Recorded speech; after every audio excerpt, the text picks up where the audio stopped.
കഴിഞ്ഞ 3 വർഷത്തിനിടെ ഞാൻ 10-30ഓളം സിനിമയിൽ അഭിനയിച്ചു.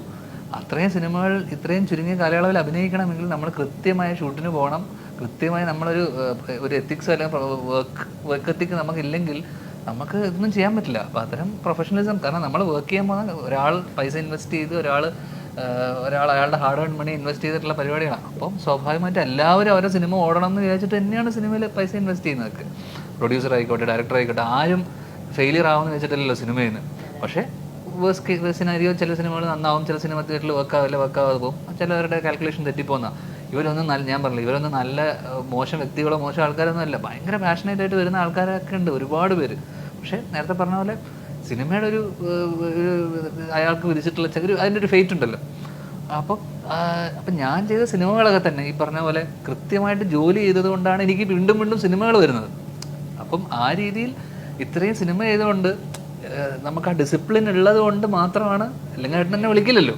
കാരണം ഇപ്പം 40 ഡേയ്സിൽ നമ്മൾ സിനിമ തീർക്കുന്ന സമയത്ത് അതിലുള്ള എല്ലാ ആർട്ടിസ്റ്റും കൃത്യസമയത്ത് വരികയും അല്ലെങ്കിൽ വന്ന് പോയത് കൊണ്ടാണ്, എല്ലാവരും സഹകരിച്ചത് കൊണ്ടാണ്.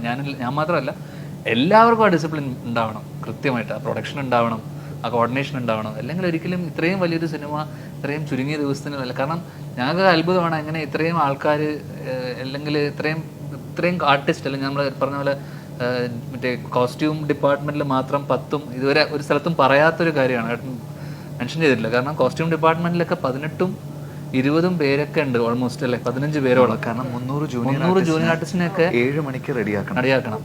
അപ്പൊ റെഡിയാക്കി അവരെ ഷോട്ടിന് കൊണ്ടുപോയെന്ന് നിർത്തണം, എന്നാലല്ലേ ഇതൊക്കെ നടക്കുള്ളൂ. അപ്പൊ അതിന്റെ അവരെത്തുള്ളൂ. അപ്പൊ 7 മണിക്ക് ഷോട്ട് തുടങ്ങിയെങ്കിൽ 300 ആൾക്കാരെ, പഴയ കാലഘട്ടമാണെങ്കിൽ അവരുടെ ഫോൺ ആദ്യം മാറ്റി വെക്കണം, പിന്നെ അവരുടെ എന്തെങ്കിലും ആക്സസറീസ് പുതിയ കാലത്തുണ്ടെങ്കിൽ അത് മാറ്റണം, എന്നിട്ട് അവർക്ക് പഴയ ആക്സസറീസ് കൊടുക്കണം. വിഗ് ആവശ്യമുള്ള ആൾക്കാർക്ക് പഴയ സ്റ്റൈലിംഗ് ഒക്കെ മാറ്റിയിട്ട് വരുമല്ലോ ചില ആൾക്കാർ, അവർക്ക് വിഗ് കൊടുക്കണം. എന്തെങ്കിലും മേക്കപ്പ് ചെയ്യണമെങ്കിൽ അത് ചെയ്യണം, കോസ്റ്റ്യൂം മാറണം. എന്നിട്ട് ഇത്രയും കാര്യങ്ങൾ ചെയ്തിട്ട് 7 o'clock നമ്മൾ ഫസ്റ്റ് ഷോട്ട് എടുക്കണമെങ്കിൽ നമ്മുടെ ടീം എന്തുമാത്രം എഫിഷ്യന്റ് ആയിരിക്കും. എഫിഷ്യന്റും ഈ പറഞ്ഞ ഡിസിപ്ലിൻ ഒരാൾക്ക് മാത്രമല്ല, എൻറ്റയർ ടീം ഒരുമിച്ച് നിന്നാൽ മാത്രമേ സിനിമ എന്ന് പറഞ്ഞൊരു മാജിക് ഉണ്ടാവുള്ളൂ. ഒരാൾ മാത്രം വിചാരിച്ചു കഴിഞ്ഞാൽ, ഒരാൾ മാത്രം ഡിസിപ്ലിൻ പാലിച്ചുകൊണ്ട്, ഒരാൾ കൃത്യസമയത്ത് വന്നുകൊണ്ട് ഒന്നും നടക്കാൻ പോണില്ല.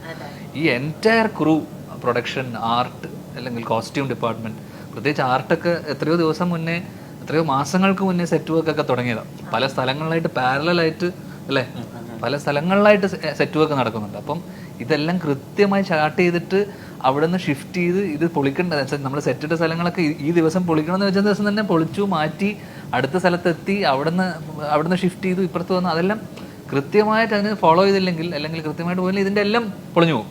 കാരണം എല്ലാവരുടെയും ഡേറ്റ്സ് ഒക്കെ കൃത്യമായിട്ട് ചാർട്ട് ചെയ്തിരിക്കുക.